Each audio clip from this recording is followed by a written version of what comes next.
आप सभी का स्वागत है रोजगार गेटवे एकेडमी चैनल पर। आज हमारी CSIR नेट की क्लास है। पिछली क्लास में हमने बाउंड्री पॉइंट किए थे, तो आज हम अपना नेक्स्ट टॉपिक करेंगे जो कि है कनेक्टेड सेट। तो शुरू करते हैं।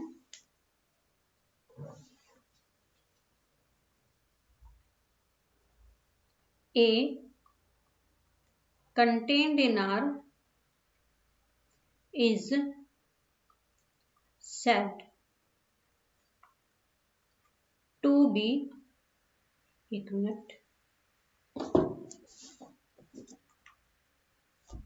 is said to be connected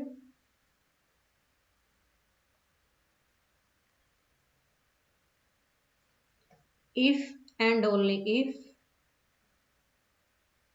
A is an interval। एक सेट आपका कनेक्टेड तब होगा अगर वो सेट आपका इंटरवल हो, क्योंकि इंटरवल के अंदर कोई भी ब्रेक नहीं होता है। कंटिन्यूअसली जो इंटरवल है वो चलता रहता है। इसके एग्जाम्पल हैं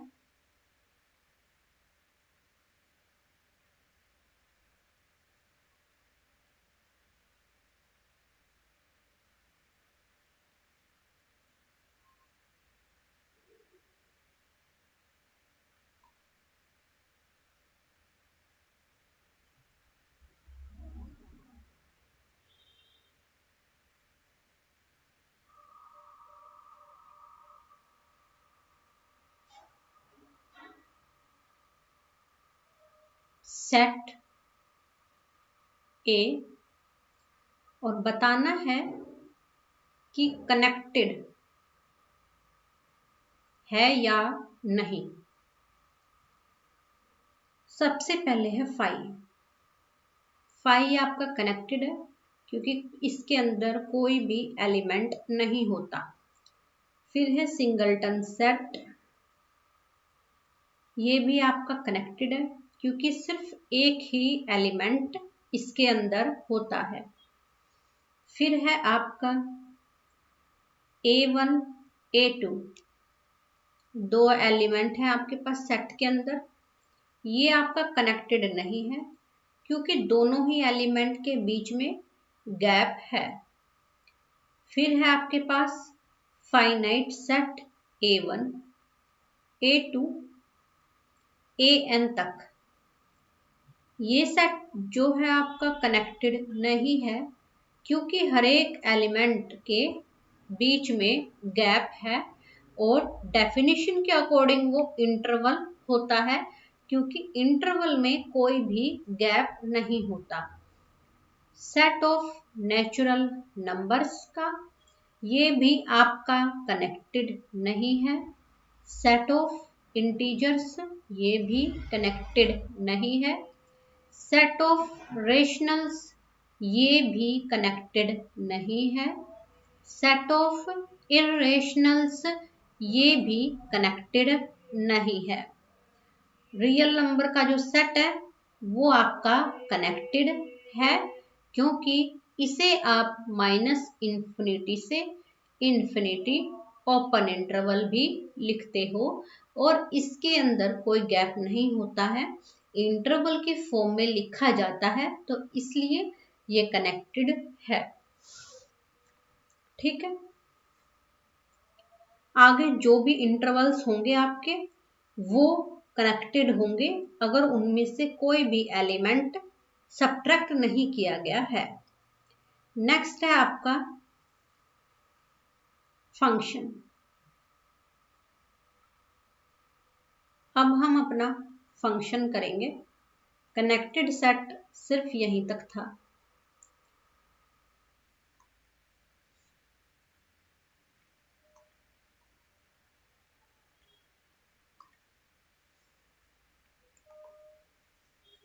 फंक्शन में देखिए, a function a function from a set A to B is a map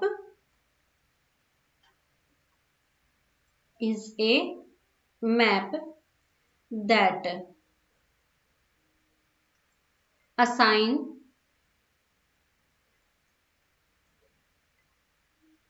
a unique value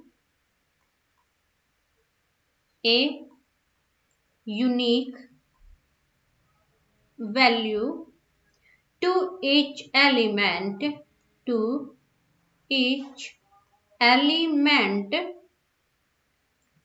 of A। जो एक फंक्शन होता है किसी सेट ए से बी पर, वो एक मैप की तरह होता है। ये यूनिक वैल्यू देता है, ठीक है। ये क्या करता है, यूनिक वैल्यू ऑफ बी, यहां आएगा ऑफ बी, बी को यूनिक वैल्यू देता है to each element of a, यानी कि ए के हर एक एलिमेंट के लिए आपको सेट बी के अंदर यूनिक वैल्यू जरूर मिलती है। ये एक फंक्शन की डेफिनेशन होती है कि आपने एक मैप ली सेट ए से सेट बी पर, तो वो मैप सेट ए के हर एक एलिमेंट को एक यूनिक इमेज देगी सेट बी के अंदर, या यूनिक वैल्यू देगी सेट बी के अंदर। तो वो आपका क्या होगा, फंक्शन होगा। फॉर एग्जाम्पल है, एक आपके पास ये सेट है और एक आपके पास ये सेट है, ये ए है और ये बी है। इसके अंदर मान लीजिए यहां पर एलिमेंट्स हैं आपके 3 और यहां पर है सिर्फ एक एलिमेंट। ये इसके ऊपर ही जा रहे हैं तीनों के तीनों एलिमेंट, ठीक है। तो क्या ये यूनिक इमेज दे रहा है इसको, ये यूनिक इमेज नहीं दे रहा। उसी तरीके से आपके पास है ये एक सेट ए और बी, इसमें भी देखिए आप, यहां एलिमेंट है 3, यहां एलिमेंट है 4, ठीक है। अब इसकी एक इमेज इस पर है और एक इमेज इस पर है, 2 इमेज मिल गई एक ही एलिमेंट को, और एक इनकी इमेज हो गई। तो ये भी जो है यूनिक इमेज नहीं दे रहा, क्योंकि एक एलिमेंट की यहां तो 2 इमेजेस हो गई है। उसी तरीके से एक और मैप देखो, यहां पर एक ये सेट है ए, एक ये सेट है आपका बी, ए है और ये बी है। यहां पर आपके पास 3 एलिमेंट है, यहां पर आपके पास 4 एलिमेंट है।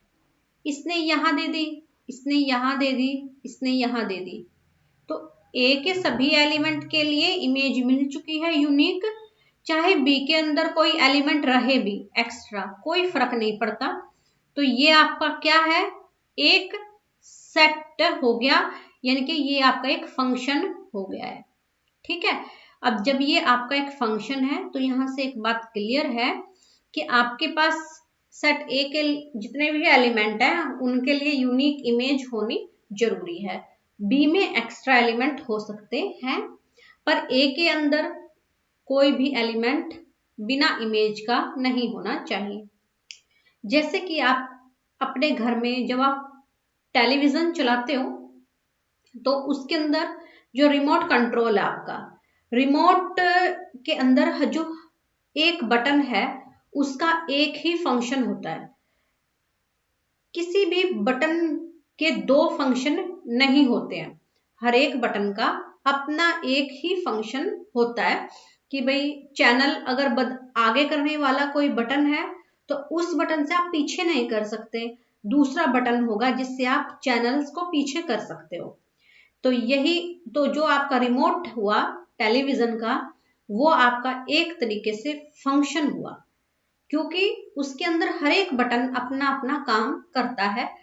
चाहे आपको कोई बटन जो उसके अंदर है वो यूज करना आए या ना आए, पर जिसने भी रिमोट बनाया है उसने हर एक बटन को एक यूनिक काम दिया है। उसी तरीके से जो फंक्शन है वो सेट ए के हर एक एलिमेंट को बी सेट के अंदर एक यूनिक वैल्यू असाइन करके देता है, तभी वो फंक्शन होगा।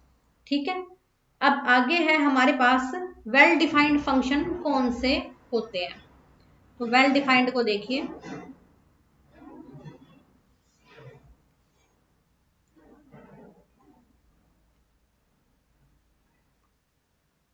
Well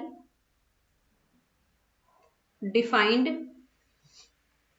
function, well defined function, well defined function में देखिए एफ है आपके पास ए से बी में, ठीक है, is a function if and only if and only if a equal to b अगर आपके पास है तो ये इंप्लाई करेगा कि इनकी इमेज भी इक्वल होंगी आपकी, तब ये वेल डिफाइंड होगा। और अगर a not equal to b है आपका तो ये इंप्लाई करेगा कि एफ ऑफ ए यानी कि image of a not equal to image of b होगी, तब वेल डिफाइंड आपका कोई फंक्शन होता है। अगर दो एलिमेंट इक्वल है तो इमेज भी इक्वल आएंगी, अगर दो एलिमेंट इक्वल नहीं है तो इमेज भी इक्वल नहीं आएगी उनकी।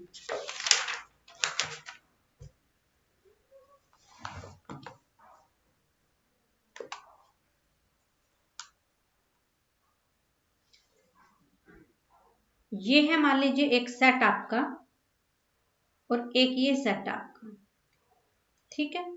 यहां पर है एक ए एलिमेंट और यहां पर है आपका एफ ऑफ ए, ठीक है। एफ ऑफ ए को आप अल्फा भी मान सकते हो, इमेज को आपने अल्फा से डिनोट कर दिया। यहां से यहां आपका फंक्शन डिफाइंड हो रहा है एफ, जब इसके एलिमेंट के ऊपर फंक्शन अप्लाई हुआ तो इसने इमेज दी एफ ऑफ ए जो हमने अल्फा मान ली। और ये जो सेट है इधर हमारा पता है हमें ए होता है और ये हमारा बी होता है। जो ए होता है उसे हम डोमेन कह देते हैं, ठीक है, और जो बी होता है उसे हम कोडोमेन कह देते हैं, कह दिया हमने। और जो एफ ऑफ ए है ये हमारी इमेज है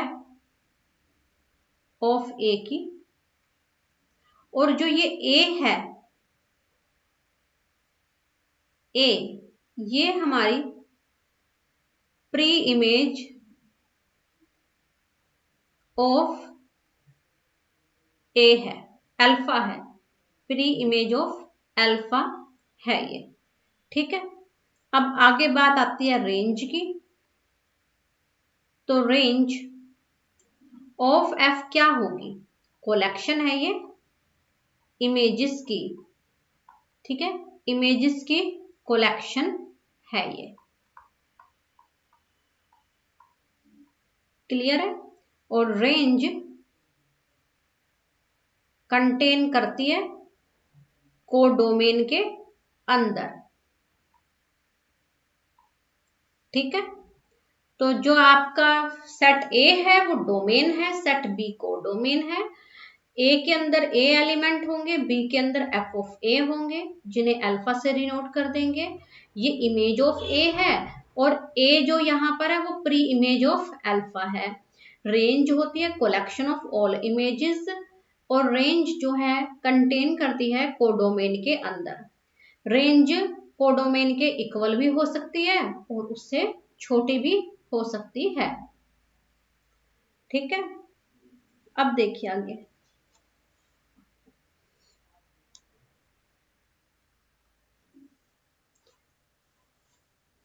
नेक्स्ट 1 1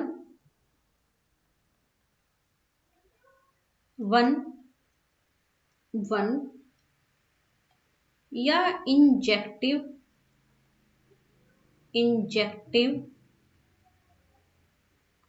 या इसे हम 1 1 से भी डिनोट करते हैं, या इसे हम 1 2 1 भी कहते हैं। ठीक है, अब इसके अंदर देखिए,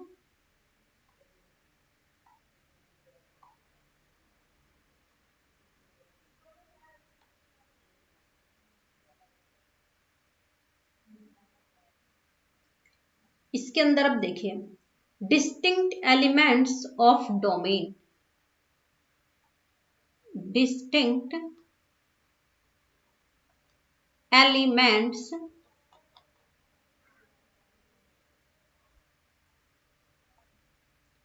ऑफ डोमेन,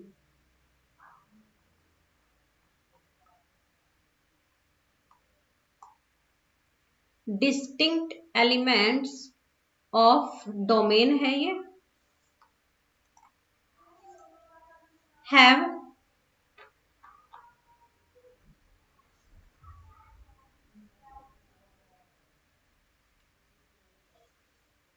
हैव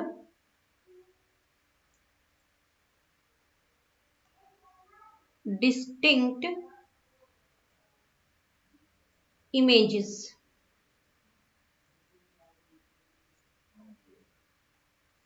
जो 1 1 फंक्शन है वो कहता है कि distinct elements of domain have distinct images, कि डोमेन के जो डिस्टिंक्ट एलिमेंट्स हैं उन सभी को अपने डिस्टिंक्ट इमेजेस ही मिलेगी, यानी कि कोई भी इमेज जो है रिपीट नहीं होगी।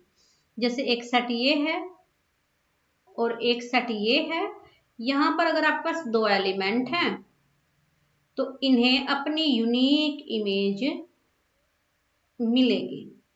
तो ये क्या हुआ आपका 1 1 हुआ। ठीक है, इसी तरीके से मान लीजिए एक सेट हो रहा है आपके पास,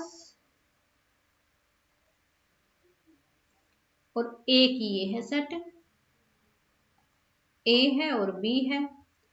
ठीक है, इसमें मान लीजिए आपके पास 2 एलिमेंट है, यहाँ एक है, और दोनों की इमेज जो है यहाँ एक पर ही आ रही है, तो ये नॉट 1 1 है, नॉट 1 1। उसी तरीके से एक और एक और मैप है, एक ये है, एक ये है, ये ए है, ये बी है। यहां पर मान लीजिए आपके पास 3 एलिमेंट है, यहां पर आपके पास 2 एलिमेंट है। इसने अपनी इमेज ले ली एक, और एक ही इसने ले ली अपनी इमेज। जब इमेज ले ली इन्होंने अपनी अपनी, ये तो रेस्ट बच गया ना, इसको तो कोई मिल ही नहीं, तो ये भी नोट 1 1 है, क्योंकि हर एक एलिमेंट की इमेज होनी जरूरी होती है। ठीक है, आगे है,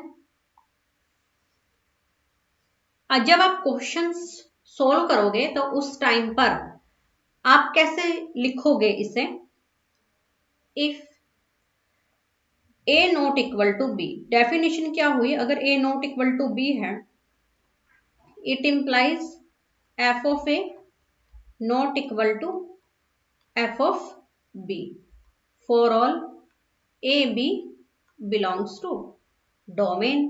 डोमेन से आपने ए बी ले लिए, दोनों ही नॉट इक्वल हैं तो उनकी इमेज भी नॉट इक्वल होगी। और एक और डेफिनेशन है आपके पास, if F of A equals to F of B, ठीक है, तो देन क्या होगा, ए इक्वल्स टू बी हो जाएगा आपके पास for all A B belongs to domain. अगर 2 इमेज इक्वल आ रही हैं आपकी, तो उसका मतलब एलिमेंट दोनों ही सेम है आपके। ये आपकी 1 1 की डेफिनेशन हो गई।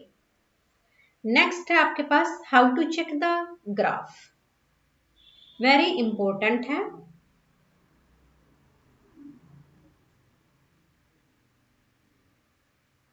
How to check the graph, how to check the graph of a function is 1 1, कि हम ये कैसे चेक करें कि किसी फंक्शन का ग्राफ जो है 1 1 है या नहीं है। ठीक है, तो इसका आंसर है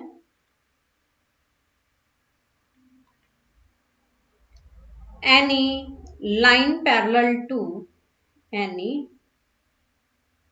line parallel to x axis, अगर कोई लाइन x एक्सिस के पैरेलल हो, कट करें एट मोस्ट, ज्यादा से ज्यादा 1 पॉइंट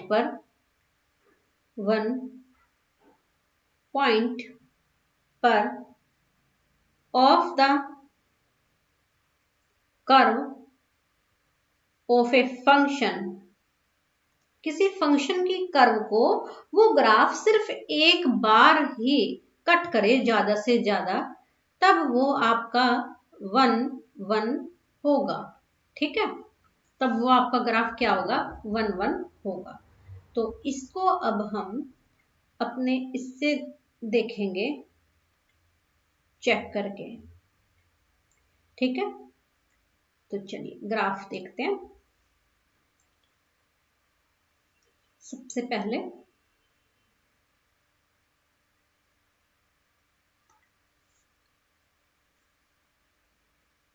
एक मिनट,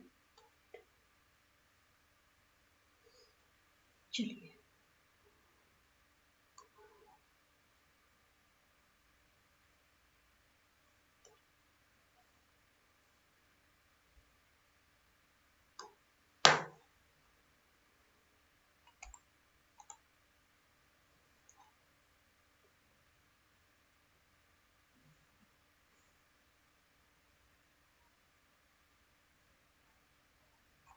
ये क्या हुआ,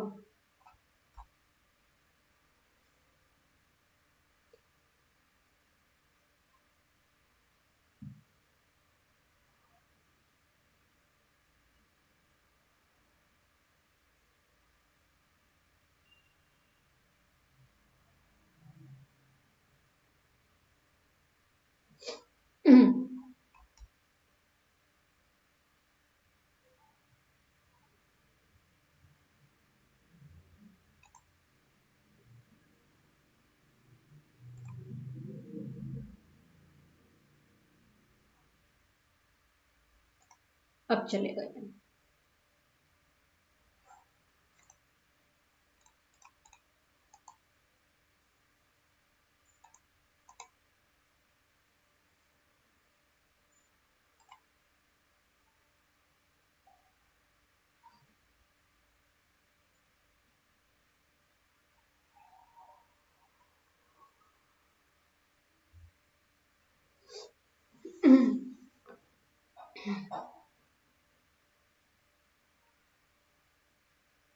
ग्राफ करेंगे पहले हम, तो अब देखिए ये है हमारे पास,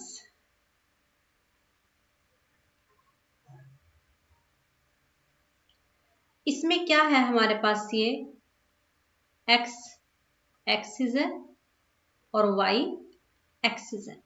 ठीक है, अब हम इसके अंदर लाइन ड्रॉ करते हैं, स्ट्रेट लाइन। ये हमारी एक स्ट्रेट लाइन है। ठीक है, इस स्ट्रेट लाइन को चेक करने के लिए कि 1 1 है या नहीं, हम पैरेलल लाइन ड्रॉ करके देखते हैं। हमने पैरेलल लाइन ड्रॉ की, एक्स एक्सिस के सिर्फ एक पॉइंट पर ही कट किया, फिर एक और ड्रॉ करके देख ली, इसने भी एक ही पॉइंट पर कट किया, फिर एक और लाइन ड्रॉ करके देखी, इसने भी एक ही पॉइंट पर कट किया। तो इससे हमें पता चलता है कि ये हमारा 1 1 ग्राफ है। कि ये जो हमने ग्राफ ड्रॉ किया है स्ट्रेट लाइन का ग्राफ, ये हमारा 1 1 है, क्योंकि हमने एक्स एक्सिस के पैरेलल लाइन ड्रॉ की और उसने एक ही पॉइंट पर कट किया। एक और ग्राफ चेक कर लेते हैं।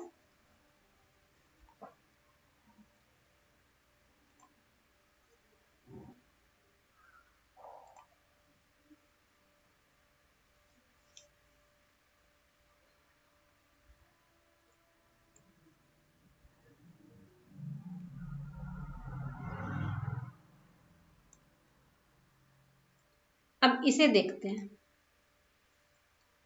इसमें देखिए आपके पास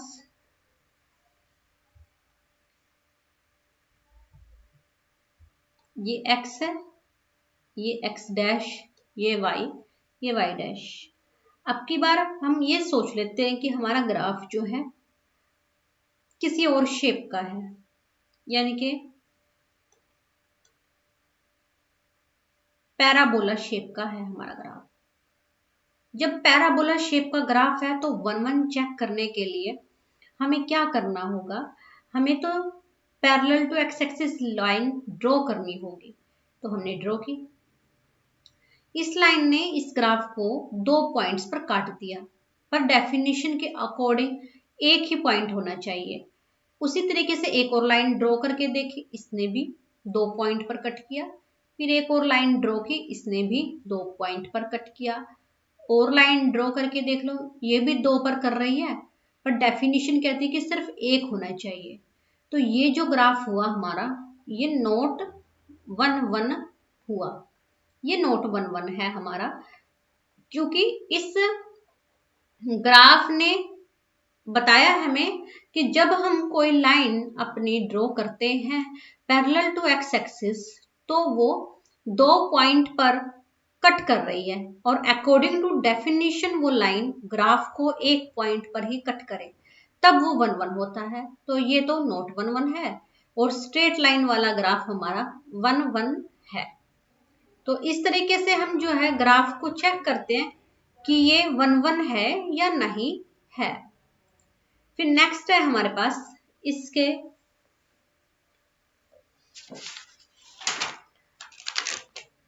many one function. Many one function जो होगा वो इसका उल्टा होगा।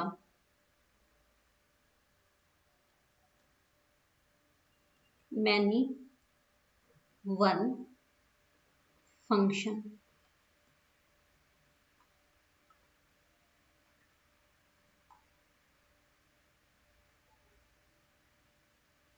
मैनी वन फंक्शन क्या कहता है, a function that is not 1 1, that is not 1 1 is said to be is said to be many one function.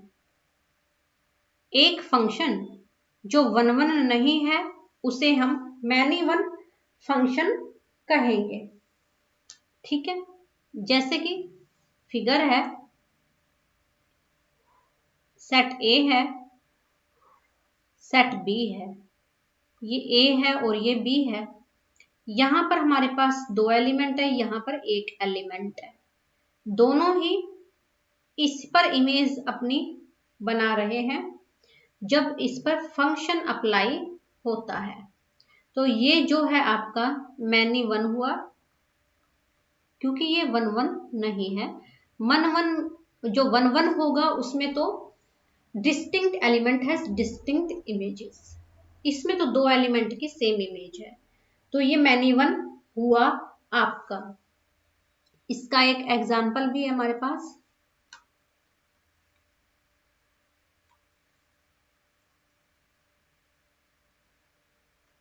Example देखिए, आपका फंक्शन है f, जो कि 1 -1 से कहां जा रहा है, 1 और 2 पर जा रहा है। ठीक है, और फंक्शन कैसे डिफाइंड है, एक्स स्क्वायर से डिफाइंड है। जब फंक्शन एक्स स्क्वायर से डिफाइंड है तो उसका मतलब क्या हुआ कि जब आप इसके अंदर एफ ऑफ वन रखोगे तब आपको वन स्क्वायर यानी कि वन मिलेगा। जब आप इसके अंदर एफ ऑफ माइनस वन रखोगे तो माइनस वन स्क्वायर, तो आपको क्या मिलेगा, यहाँ भी वन मिलेगा। तो दो एलिमेंट की सेम इमेज हो गई, जिस वजह से ये मैनी वन हुआ। ये क्या हो गया, मैनी वन फंक्शन हो गया आपका। ठीक है, ये मैनी वन फंक्शन है आपका।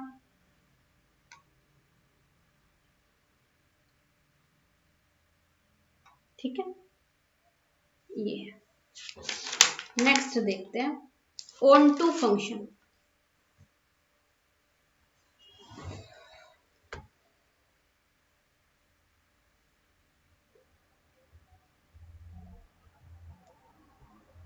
ऑन टू फंक्शन,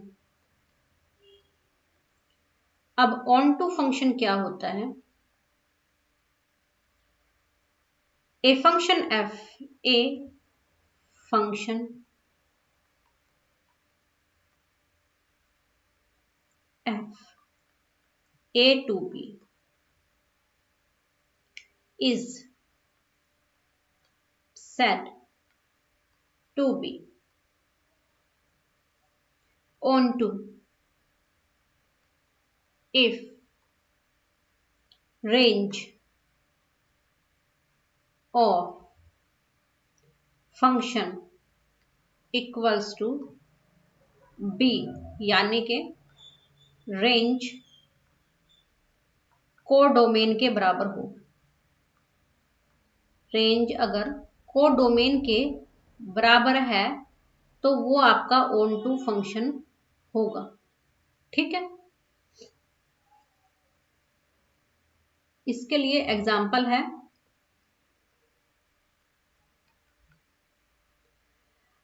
एफ है आपका मान लीजिए आर से आर, और ये डिफाइंड हो रहा है एक्स से, तो इस टाइम पर आपकी रेंज यानी कि इमेजेस जो का जो सेट है वो कोडोमेन के बराबर ही आएगा, और कोडोमेन क्या है आपकी आर है। तो ये हो गया आपका कि ये फंक्शन आपका क्या है, एक ऑन टू फंक्शन है। ठीक है, it implies onto function. तो ये आपका एक ऑन टू फंक्शन हो गया f x equal to x. अगर एफ आपका आर से आर पर जा रहा है, ठीक है, तो ऑन टू होने के लिए रेंज इक्वल टू कोडोमेन होनी चाहिए। नेक्स्ट है आपका into function.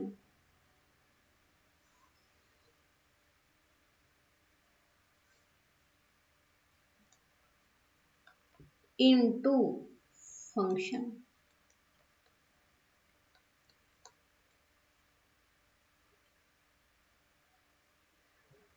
a function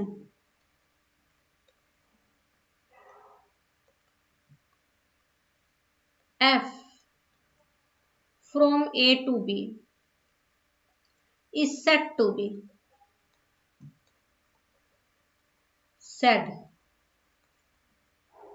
to be into if f is not on to। अगर ये ऑन टू नहीं है यानी कि range not equal to codomain आए, यानी कि रेंज कोडोमेन से छोटी हो, तब वो इनटू फंक्शन होता है। इसके लिए भी एग्जाम्पल है,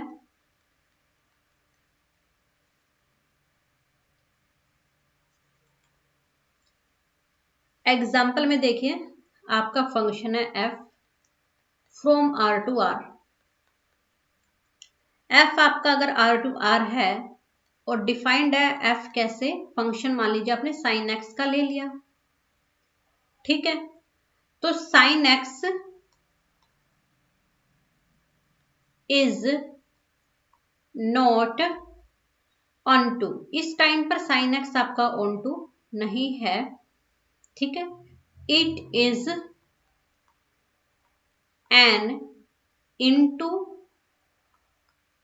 function because range not equal to codomain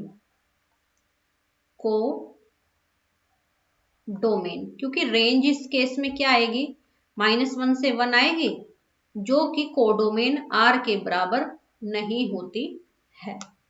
तो ये इसका रीजन हो गया कि साइन x जो है आपका, उसकी जो रेंज होती है वो तो -1 से 1 होती है, और क्वेश्चन के अंदर आपको गिवन है r कोडोमेन, तो रेंज तो आपकी कोडोमेन के बराबर नहीं हुई, उससे छोटी हुई।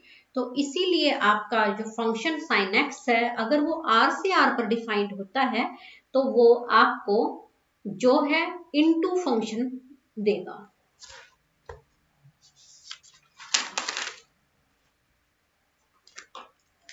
ठीक है, चलिए नेक्स्ट है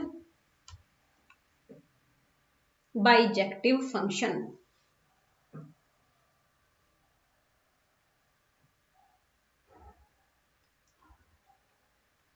bijective function, a function f from a to b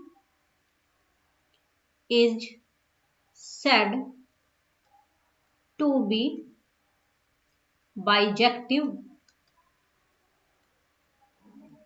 if it is 1 1 and onto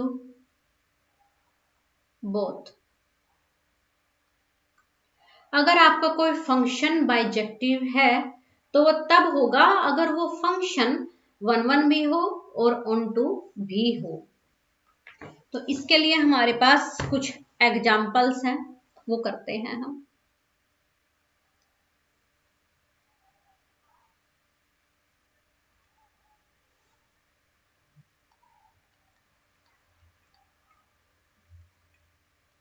पहला है आपके पास f है आपका r से r, और कैसे डिफाइंड है, f x equal to x से डिफाइंड है। ये ऊपर भी डिस्कस किया था कि ये 1 1 भी है और ऑन टू भी है। तो ये आपका क्या है, बाइजेक्टिव है।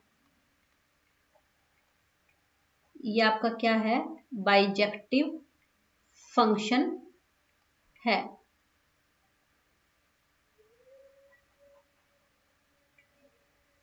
क्योंकि ये 1 1 भी है एंड ऑन टू भी है। ठीक है, आगे है आपके पास सेकंड, आपका फंक्शन है जो r से r पर डिफाइंड हो रहा है। ठीक है, और कैसे डिफाइंड है ये, f x equal to x square से डिफाइंड है। जब भी स्केयर 4 6 इवन पावर्स आ जाए तो फंक्शन ना ही तो 1 1 होता है और ना ही ऑन टू होता है। ये क्या है, नीदर 1 1 नोर ऑन टू, ना ही तो ये 1 1 है ना ही ये ऑन टू है। तो इसका मतलब ये नॉट बाइजेक्टिव हुआ, नॉट बाइजेक्टिव फंक्शन। ठीक है, नॉट बाइजेक्टिव फंक्शन हुआ ये। फिर है आपके पास थर्ड फंक्शन।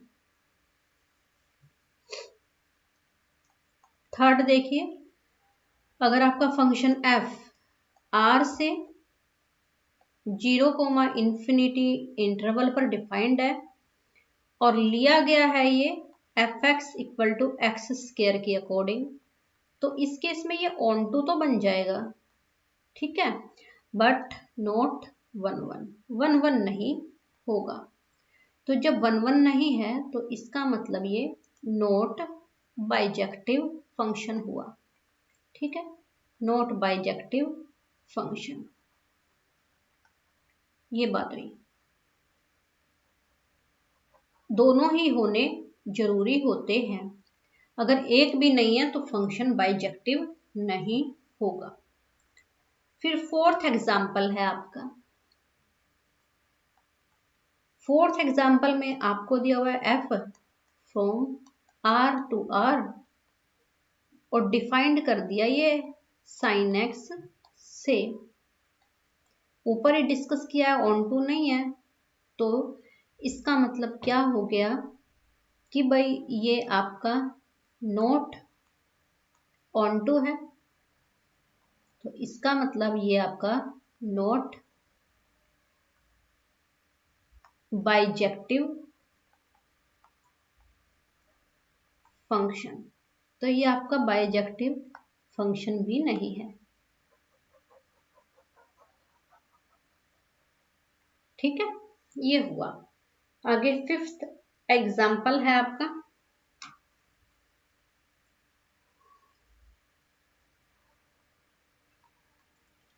आपके पास एफ डिफाइंड है आर से -1, 1 क्लोज्ड इंटरवल, और एफ एक्स आपका होगा साइन एक्स। इस केस में ये आपका 1 1 तो है, यहां पर भी नोट 1 1, ये भी क्या है 1 1 तो है। एक मिनट, 1 1 नहीं है, not 1 1 but onto. Onto तो बन जाएगा क्योंकि रेंज इक्वल टू कोडोमेन आ जाएगी। 1 1 इसलिए नहीं होगा क्योंकि देखिए इस ग्राफ को कैसे करते हैं, ऐसे डिनोट करते हैं कुछ। तो जब आप एक्स एक्सिस के पैरेलल लाइन ड्रॉ करोगे अपनी, ये एक्स है ये वाई है, तो ये मोर देन 1 पॉइंट पर कट करती है, तो नोट 1 1 हुआ। तो नोट 1 1 है बट ऑन टू तो हो गया ये, परंतु बाइजेक्टिव के लिए दोनों प्रॉपर्टी होनी जरूरी होती है, तो नोट बाइजेक्टिव फंक्शन। तो ये आपका जो है बाइजेक्टिव फंक्शन नहीं है। ठीक है,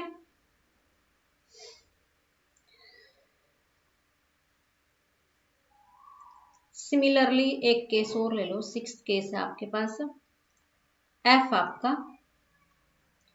-π/2 π/2 क्लोज्ड इंटरवल से लिया गया है। कहां तक जा रहा है? बस -1 से 1 जा रहा है, और फंक्शन आपका है साइन एक्स। इस केस में ये जो है 1 1 भी है, ऑन टू भी है, 1 1 भी है और ऑन टू भी है। जब 1 1 और ऑन टू हो गया तो ये क्या हो गया? बाइजेक्टिव फंक्शन हो गया, बाइजेक्टिव फंक्शन। ठीक है, हो गया, अब तो समझ में आ गया होगा आपको। ठीक है, तो अब ये हमारा बाइजेक्टिव फंक्शन का जो टॉपिक है वो कंप्लीट हो गया है। ठीक है, नेक्स्ट है आपका counting of function. Counting of function बहुत इंपॉर्टेंट टॉपिक है। फिर इवन फंक्शन, ऑड फंक्शन, चलिए करते हैं।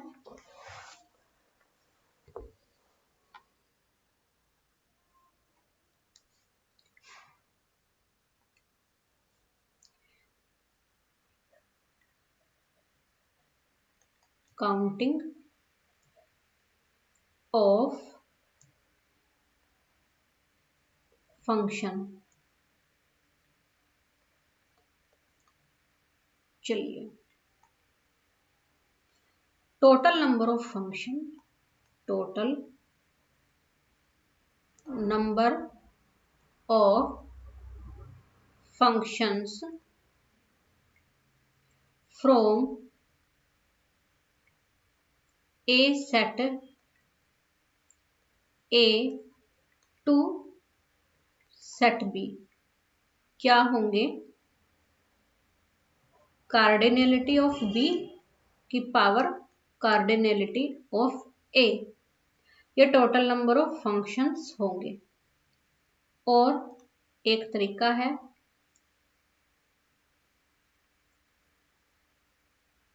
कि भाई आपका अगर फंक्शन f है a से b में, ठीक है, और कार्डिनलिटी ऑफ a आपकी क्या है? m है।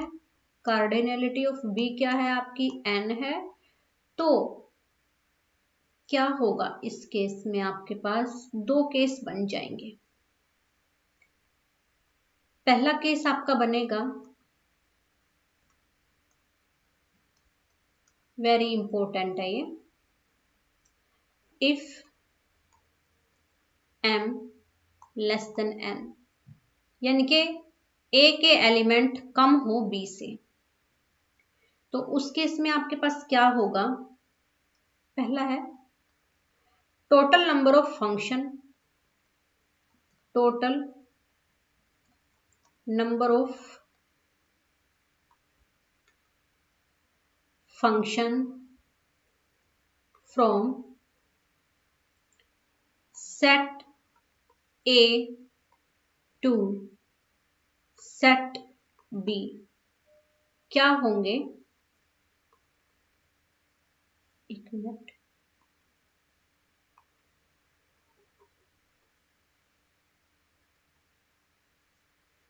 Total number of function from set A to set B, अगर सेट A के एलिमेंट B से कम हो तो वो n की पावर m हो जाएंगे, यानी कि कार्डिनलिटी ऑफ B के ऊपर कार्डिनलिटी ऑफ A आ जाएगी। ठीक है। सेकंड है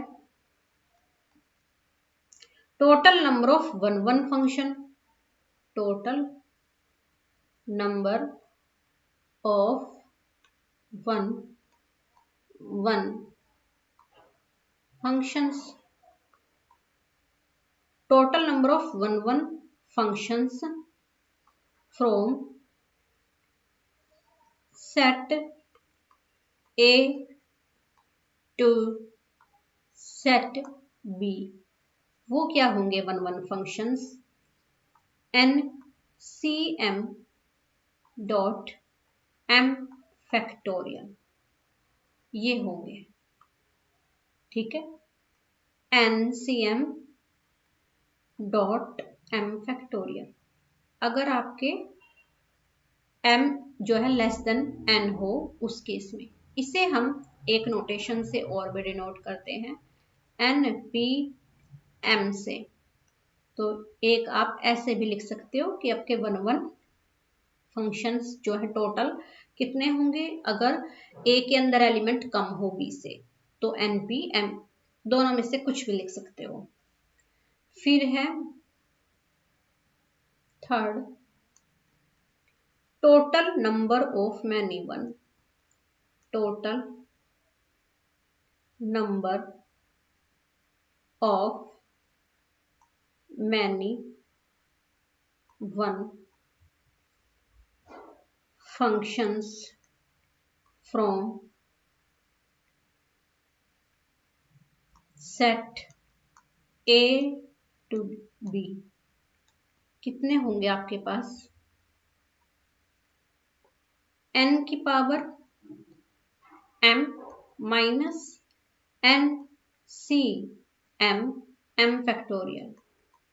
वन जो आपके वन वन फंक्शन हैं उनको टोटल नंबर ऑफ फंक्शंस में से सब्ट्रैक्ट कर दो, वो आपके जो हैं total number of many one function हो जाएंगे। फिर है फोर्थ आपके पास total number of onto, total number of onto functions from set A to set B total number of onto functions from set A to set B. Case वही चल रहा है जब आपका सेट ए के एलिमेंट कम हो सेट बी से, तो तब तो जीरो हो जाएंगे ऑन टू फंक्शन, क्योंकि बी के पास एलिमेंट्स ज्यादा हैं। ठीक है, कोई मिलेगा ही नहीं आपको। फिर है फिफ्थ कि भाई total number of into function, वो सभी हो जाएंगे into functions from set A to set B, वो टोटल नंबर ऑफ फंक्शन के बराबर ही हो जाएंगे, क्योंकि ऑन टू तो बचे ही नहीं हमारे पास, तो n की पावर m ये होंगे आपके, क्या होंगे, n की पावर m होंगे। ठीक है, ये केस था हमारा तब जब हमारे जो सेट ए के एलिमेंट हैं वो सेट बी के एलिमेंट से कम है। ठीक है, अब नेक्स्ट केस है हमारा जब सेट ए के एलिमेंट सेट बी से ज्यादा हो जाए।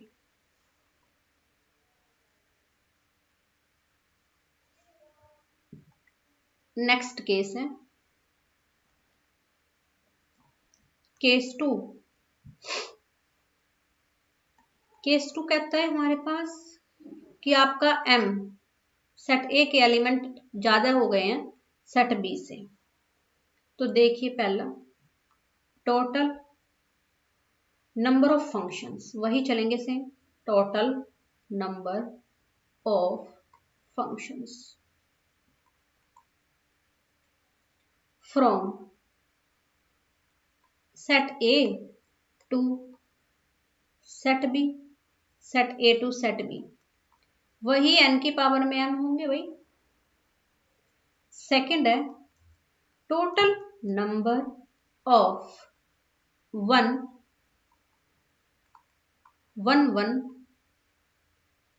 Functions from A to B. इस केस में जीरो हो जाएंगे वे, क्योंकि एलिमेंट्स ज्यादा हो गए ए के पास, कोई एलिमेंट तो ऐसा बचेगा जिसकी कोई इमेज नहीं होगी, तो वो 1 1 नहीं होंगे। Third total number of many one function from A to B, जितने टोटल नंबर ऑफ थे उतने ही होंगे n की पावर m। अब बात आती है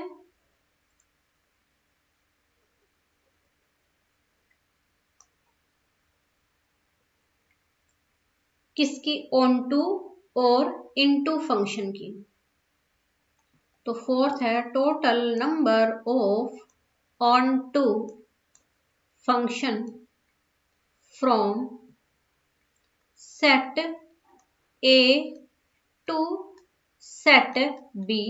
जब सेट ए में एलिमेंट सेट बी से ज्यादा हो तो उस केस में हमारे पास जो है k from 0 to n minus 1 की power k n c k n minus k की पावर n, इतने number of onto functions हमें मिलेंगे। जब हमारा जो फंक्शन है वो ऐसा है कि उसके डोमेन के अंदर ज्यादा एलिमेंट हैं को डोमेन से, तो ऑन टू फंक्शंस जो हैं इस फार्मूले से निकलते हैं, summation k equals to 0 to n minus 1 की power k n c k n minus में k की पावर n। फिफ्थ है हमारे पास total number of into function from set A to set B.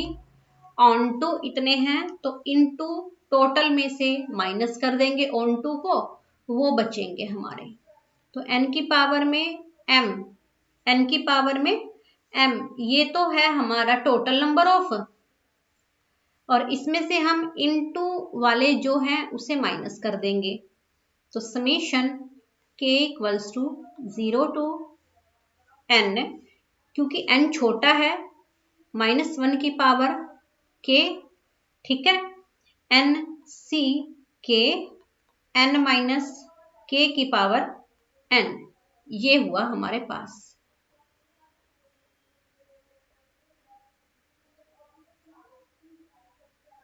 ठीक है, तो total number of into function जो हैं वो हमारे पास n की पावर में m minus summation k equals to 0 to n -1 की power k n c k n minus में k की पावर n के बराबर होते हैं हमारे क्या, total number of into functions.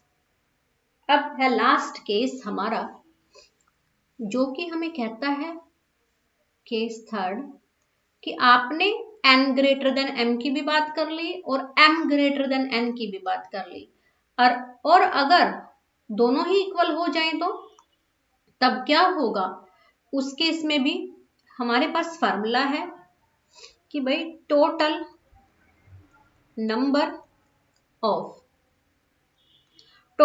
Of functions from a to b, A to B क्या होंगे, वही होंगे भाई n की पावर में m, कार्डिनलिटी ऑफ b की पावर कार्डिनलिटी ऑफ a। ठीक है, सेकंड केस हमारे पास क्या बोल रहा है कि आप बताइए कि total number of one function from a to b क्या होंगे। इस केस में जब आप वन फंक्शन की बात करोगे तो वो सिर्फ n फैक्टोरियल के बराबर होंगे आपके। ठीक है, फिर है आपके पास थर्ड केस, उसमें कह रहा है कि total number of many one function from a to b कितने होंगे। तो जब आपने वन निकाल लिए तो टोटल में से आप अपने वन फंक्शंस को माइनस कर दीजिए, आपको मैनी वन फंक्शंस मिल जाएंगे। ठीक है, फिर है आपके पास नेक्स्ट केस कि total number of onto functions कितने होंगे।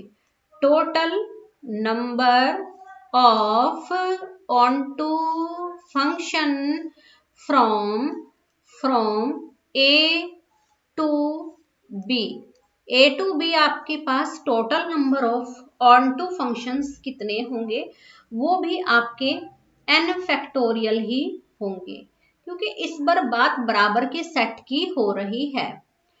सिमिलरली आपके पास फिफ्थ है कि भाई total number of into function आपके कितने होंगे from set A to set B. तो वही है, जब आपको ऑन टू पता है तो टोटल में से आप ऑन टू फंक्शंस को माइनस कर दो, माइनस करते ही आपको आपके total number of into functions मिल जाएंगे। तो ये तीन थे आपके तरीका, यही होता है कि टोटल नंबर ऑफ फंक्शंस निकालने का, कार्डिनलिटी ऑफ b की पावर कार्डिनलिटी ऑफ a। पर केसेस बन जाते हैं कि कभी आपका m ग्रेटर देन n होगा, कभी आपका m लेस देन n होगा, और कभी आपका m इक्वल टू n हो जाएगा। तो यहाँ पर आपका ये टॉपिक जो था कि भाई total number of functions count करने वाला, वो हमारा टॉपिक पूरा हो गया है काउंटिंग ऑफ फंक्शन का। कल हम इसके एग्जाम में आए हुए क्वेश्चंस करेंगे, जो हमारी नेक्स्ट क्लास होगी वो जो है इसकी होगी कि भाई हम इसके क्वेश्चन करेंगे कि एग्जाम में कौन से क्वेश्चन आए हैं नेट के एग्जाम में। तब तक के लिए thank you for watching my video. तो ये हमारी अब तक की क्लास हुई है। अगर कोई भी आपको प्रॉब्लम है, कोई क्वेश्चन समझ में नहीं आया है, तो वो आप कमेंट बॉक्स में लिख सकते हो।